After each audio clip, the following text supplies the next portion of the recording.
Sahabat jiwa yang dirahmati Allah Subhanahu wa taala, di tengah-tengah kita ada salah seorang sahabat dekat dari Bang Riki yang bernama Bang Tontowi. Assalamualaikum warahmatullahi wabarakatuh, Bang. Waalaikumsalam warahmatullahi wabarakatuh. Ustaz. Alhamdulillah, sehat Bang? Alhamdulillah sehat Ustaz. Bersahabat sama Bang Riki dari tahun berapa, Bang?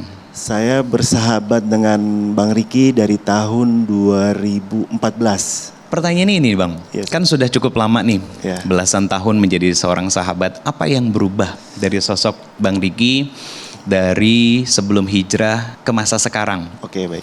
Saya melihat Bang Riki ini adalah sosok sahabat ya, sosok sahabat yang perubahannya dari, kan hijrah itu dari hal buruk menjadi baik Ustaz. Tapi saya melihat beliau dari hal baik menjadi lebih baik lagi. Masya Allah. Saya melihatnya. Saya lihat dia hijrahnya benar-benar maksimal Ustaz. Dia melakukan kegiatan-kegiatan rutin di majelis-majelis. Alhamdulillah seperti itu Ustaz. Ngomongin family man, Ya. se-family man apa yang Bang Tantowi lihat tentang beliau dengan keluarganya? Oke. Ya Bang Riki ini pertama memang yang saya lihat langsung di keluarganya dia baik Ustaz. Bukan hanya baik kepada istrinya, ke anaknya, tapi dia juga baik kepada kedua orang tuanya Ustaz. Ketika ibunya misal contoh ibunya nyuruh, "Riki tolong antar ibu ke sini," walaupun dia sesibuk apapun, dia langsung pergi ninggalin kegiatannya untuk orang tuanya. Dan dia juga baik kepada istrinya, kasih sayangnya bukan hanya dia karena kamera dia berbuat baik, ternyata di luar kamera dia juga baik seperti itu. Ada perbedaan nggak dalam sisi kalau dulu sebelum hijrah itu kan dunia. Betul. Dengan sosok Bang Riki sekarang? Banyak Ustadz, banyak banget. Hampir saya lihat Bang Riki kuat untuk melaksanakan kegiatannya tuh sunah-sunahnya Ustadz. Luar biasa seperti itu Ustadz.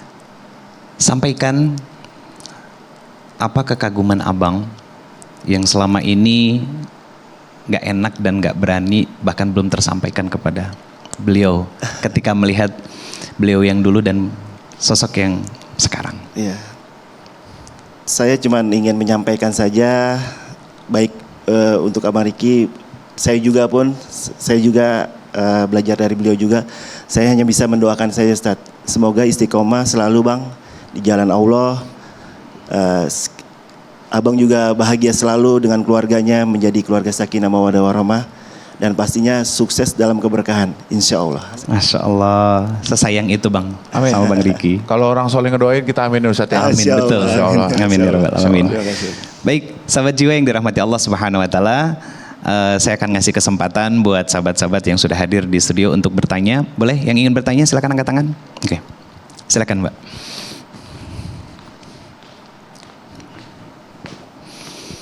Boleh sebutkan nama, asal dari mana? Assalamualaikum warahmatullahi wabarakatuh. Waalaikumsalam. Perkenalkan, nama saya Hairiah dari Jakarta Selatan. Saya mau cerita sedikit Pak Ustadz. 1 tahun yang lalu saya telah kehilangan ayah saya yang sangat saya cintai dan saya sayang Pak Ustadz. Saya sangat sedih sekali. Sampai saat ini saya masih teringat kepada beliau Pak Ustadz. Dan saya juga punya anak laki-laki Pak Ustadz yang umurnya sudah cukup dewasa.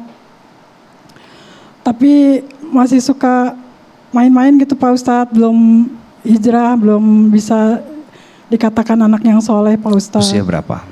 Usia 20, disuruh kuliah belum mau, tapi masih mau kerja, tapi masih belum dapat kerjaan. Bagaimana solusinya Pak Ustadz agar saya bisa tabah dalam menghadapi ini Pak Ustadz, dan bagaimana solusinya menghadapi anak saya ini Pak Ustadz. Terima kasih. Baik, terima kasih banyak buat pertanyaannya. Ini pertanyaan luar biasa tentang seorang anak yang kehilangan ayah dan juga tentang seorang ibu yang harus mendidik anak laki-lakinya. Yang pertama, tentang seorang anak yang kehilangan ayah, kita harus terus beramal soleh, mendoakan dan belajar ilmu agama agar itu bisa menjadi pahala jariah buat orang tua kita yang sudah wafat. Sekalipun masih hidup, itu pun harus kita lakukan. Kenapa? Karena itu akan menjaga orang tua kita dalam keistiqomahan untuk mereka terus beramal soleh, berbuat baik, dan insya Allah orang tua kita semuanya diwafatkan dalam kondisi dan keadaan terbaik, husnul khatimah. Yang kedua, ini tentang anak laki-laki. Ini sebuah tantangan dan ujian bagi seorang ibu terutama ya. Satu hal yang harus kita sadari bahwa kita dititipi anak, tugasnya mendidik, mengarahkan ke tempat yang Allah ridhoi. Gak bisa memaksa mereka untuk berubah menjadi apapun yang kita inginkan. Kenapa? Karena perubahan pada diri anak menjadi baik atau menjadi buruk itu kuasanya Allah.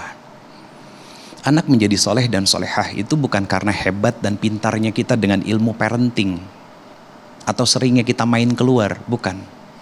Tapi karena taufik dan hidayah yang Allah berikan kepada anak kita. Sehingga dia menjadi anak yang solih dan solihah.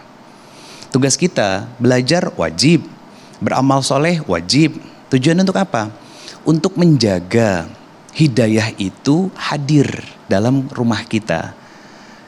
Menghinggapi anak-anak kita. Sehingga mereka menjadi soleh dan solehah tersebab juga karena orang tuanya memang layak memiliki dan mendapatkan anak-anak yang soleh dan solehah.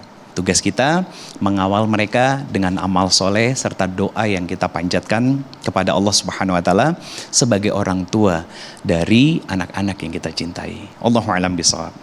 Ada lagi yang mau bertanya? Oh, silakan. Bismillahirrahmanirrahim. Assalamualaikum warahmatullahi wabarakatuh, Pak Ustadz.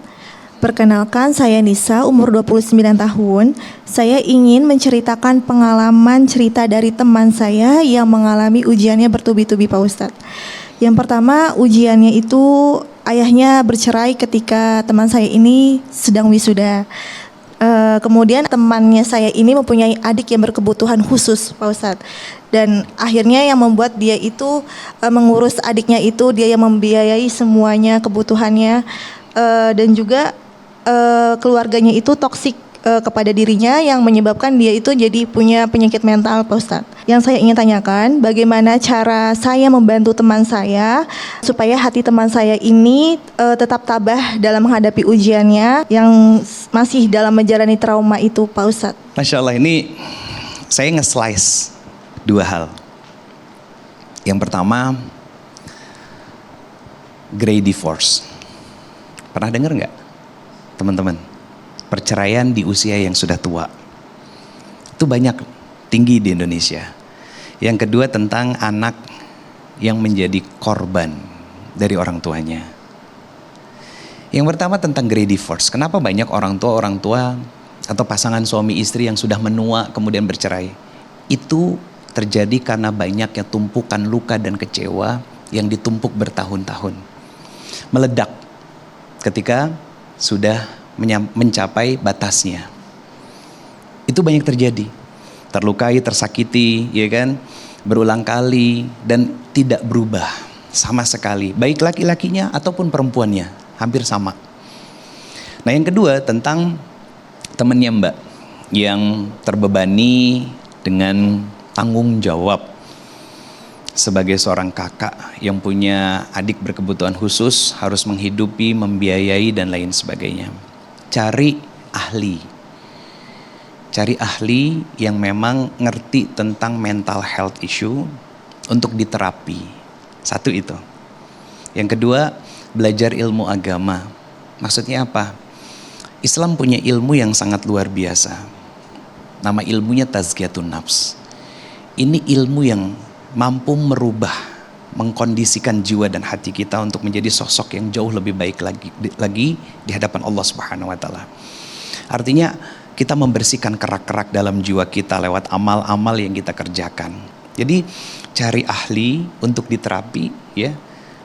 Bisa metode apapun. Yang kedua, belajar ilmu agama. Yang penting tidak membuat kita jauh dari Allah. Itu kuncinya. Karena proses terapi yang paling benar itu adalah apapun caranya harus membuat kita makin dekat dengan Allah Subhanahu wa taala. Kalau kita sebagai seorang muslim tentu kembali kepada ajaran kita, Islam. Kata Allah, kalau hidup kamu pengen tenang, gak gelisah, gak was-was, gak overthinking, kata Allah, pastikan kamu pakai hudan. Apa hudan di sini? Al-Quran. Belajar ilmu agama berarti harus punya guru. Tujuannya untuk apa? Biar mengarahkan diri kita pada jalan-jalan yang baik, jalan-jalan yang Allah ridhoi, jalan-jalan menuju cinta Allah dan Rasulnya. Biar kita nggak salah paham dan kemudian menjadi orang-orang yang mengulang kesalahan-kesalahan dari orang tua kita dulu.